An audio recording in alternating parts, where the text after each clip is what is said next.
ऐसे क्यों होता है कि जब भी मैं कोई शिव भक्त से बात कर रहा होता हूँ, या आप हो सकते हो, संचित हो सकते हैं, इस शो पे मयूर कालबाग सर आए जी। थे, वो हो सकते हैं, आप सबकी एक अलग रेक्लूज एनर्जी होती है। रेक्लूज मतलब रेक्लूज शब्द कैसे समझाऊँ?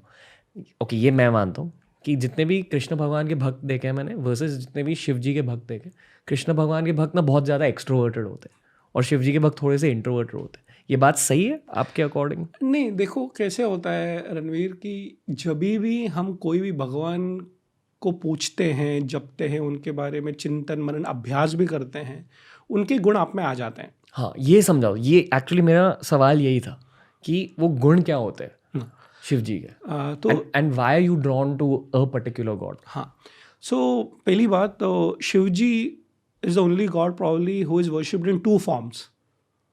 दो अलग अलग रूपों में उनका पूजा और उनके जो भी तपस्या है या साधना की जाती है।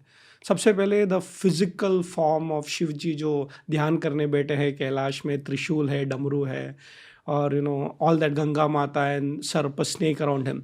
Other is Shivling. कोई भी ऐसा इतने प्रोमिनेंटली दो फॉर्म में किसी गॉड को वर्शिप नहीं किया जाता। So one is symbolic which is the Shivling, and second is the form of Shiv ji. मैं आपको एक बात बताऊं कि what attracts me to Shiva is that, मैंने ये देखा है कि अगर आप शिवलिंग की पूजा करो, जिसको हम अभिषेक करते हैं और जाके पूजा करते हैं, सर्व मंदिरों में हम देखते हैं, शिवरात्रि के दिन हो या फिर सोमवार के दिन हो, so you actually get lot of different energy. और मैं आपको एक इंटरेस्टिंग फैक्ट बताऊंगा हमारे लिसनर्स के लिए। अक्रॉस द ग्लोब, दुनिया भर में कहीं भी आपने एटॉमिक एनर्जी सेंटर्स देखे हैं?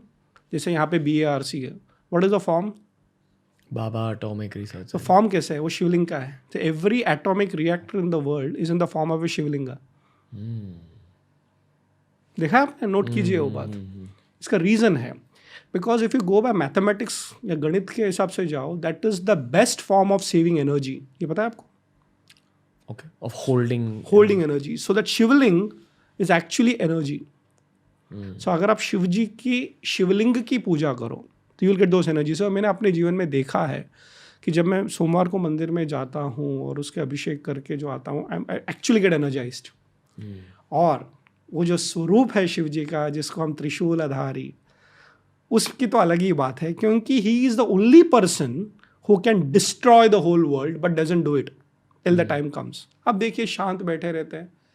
और अब शिव की कहानियां सुनो ना, तो मुझे तो इतना अच्छा लगता है कि इतना पावर होने के बाद भी, इतनी शक्ति होने के बाद भी वो शांत रहते हैं। He never misuses the power, but जब जरूरत पड़ती है तो सर्वनाश भी कर सकते हैं। और शिव जी के और भी रूप हैं, जैसे हम देखो नटराज। देखो, आप शिव जी को अगर ध्यान से पढ़ने लग जाओ तो आपको पता चलेगा कि पूरी दुनिया में उसका इम्पैक्ट रहा है। तो जैसे माय वाइफ सुरेखा, वो एक डांस टीचर है, तो उसके लिए वो नटराज वाला form is a Shiva form. अच्छा, दूसरा आपको शायद पता नहीं होगा कि if you want to study grammar, okay, तो पाणिनि, ऐसे जो बड़े बड़े जो ग्रामरियन रहे, मैथमेटिशियंस रहे, दे वर ऑल शिव भक्तास। You will be surprise, Shiv ji की कृपा होने से केवल एक फील्ड में नहीं, हर फील्ड में उसका बेनिफिट होता है।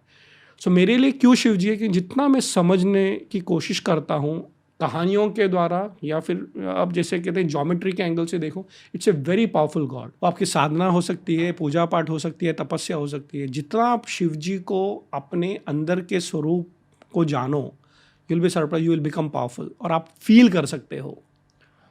आप इस पर थोड़ा सा इलैबोरेट कर सकते हो सर? वही वो गुण के अकॉर्डिंग, हाँ। मतलब, और आपने ये भी कहा कि शिवलिंग के अंदर एनर्जी होती है, या तो उस एनर्जी के बारे में ज़्यादा बात कीजिए। आपने ये भी बताया कि आपको एनर्जी मिलती है, जी, तो वो एनर्जी के बारे में थोड़ा समझा दीजिए। बिल्कुल बिल्कुल बिल्कुल। सो जैसे कि एनर्जी होती क्या है? ऊर्जा। Okay, sometime you feel low, आज मुझे कुछ अच्छा नहीं लग रहा है, तो आप क्या करते हो एनर्जी के लिए? कुछ खाते हो, पीते हो, या फिर थोड़ा सो लेते हो, तो ऊर्जा वापस जागृत होती है। अब शिव जी के बारे में बात करो तो ऐसा एक हमारे यहाँ पे एक कंसेप्ट है हमारे देश में कि 12 ज्योतिर्लिंग, जो केदारनाथ से लेके रामेश्वरम से लेके सोमनाथ और त्र्यंबकेश्वर, सब जगह है 12 ज्योतिर्लिंग। आप देखोगे कि अगर इन स्थलों में आप जाओ, और मैं तो इतना अपने आप को भाग्यवान मानता हूँ कि मैंने सारे 12 ज्योतिर्लिंग किए हैं और बार बार किए हैं, और लोगों को लेके भी गया हूँ। तो वहाँ पे आप जाओगे, they are the cultural centres of India. They the energy point. उदाहरण के लिए सर आपके पास मोबाइल है, ओके, तो मोबाइल को भी एनर्जी लगता है, तो आप क्या करते हो, चार्जिंग पॉइंट पर डालते हो या फिर सोलर एनर्जी लेते हो। तो जब तक कोई चार्ज नहीं होता मोबाइल काम नहीं कर सकता। So across India we have certain charging points, जो हमारे ज्योतिर्लिंग बोलो या कैलाश मानसरोवर बोलो वगैरह वगैरह। But for that you need to do sadhana. तो कैसे करना है मैं आपको उसकी प्रक्रिया बताता हूँ। मैं कोई ऐसा पंडित या ज्योतिष तो नहीं हूँ, लेकिन मैं सिंपल साधना बोलता हूँ। आप कोई भी एक मंत्र ले लो, अभी शिव जी का मंत्र हो या कोई भी भगवान का मंत्र, जो भी आपके इष्ट देवता हो, उसको सिंसियरली दिन में 1 बार या 2 बार जो भी आप जप करोगे, you can feel the energy. और मैंने खुद देखा है कि जब मैं सोमवार को जाता हूँ, एक मेरे गुरु ने मुझे कहा था कि एक संकल्प ज़िंदगी में ऐसा ले लेना कि चाहे कुछ भी हो जाए तो मुझे तोड़ना नहीं। मुझे पता नहीं क्यों, क्योंकि मुझे ऐसा लगा, क्योंकि मैंने जैसे बताया मेरे बचपन से ही चिन्मय मिशन के साथ जगदीश्वरा टेम्पल इन पवई में कनेक्शन रहा। हर सोमवार जाता हूँ। हुआ क्या कि पैंडमिक की वजह से बहुत सारे मंदिर बंद थे, तो मेंटली ऐसा सोचता था कि मैं उस शिव जी के आगे बैठा हूँ, लेकिन घर में एवरीडे बैठ के वो जप करता हूँ। And believe me, the day I don't do the japa I can feel energy loss. The day I do the japa, तो मेरा यही सजेशन है कि शिव जी या फिर कोई भी भगवान हो, उसको आपको एनर्जी ड्रॉ करने के लिए आपको अंदर से उसकी साधना करनी पड़ती है। तो जप हो सकता है, पूजा हो सकता है, अभिषेक हो सकता है। और मैंने बेनिफिट देखा है, क्योंकि जब भी मैं लो फील करता हूँ तो वहाँ पे आश्रम में जाके बैठ जाता हूँ, वहाँ पे चिंतन करता हूँ, मनन करता हूँ, कुछ किताबें पढ़ लेता हूँ शिव जी के बारे में। And let me tell you, all the wisdom that we have in our Vedic culture जो हम बोलते हैं, वो बहुत सारा कनेक्शन शिव जी के साथ है। So for me he is a great Lord who gives me energy.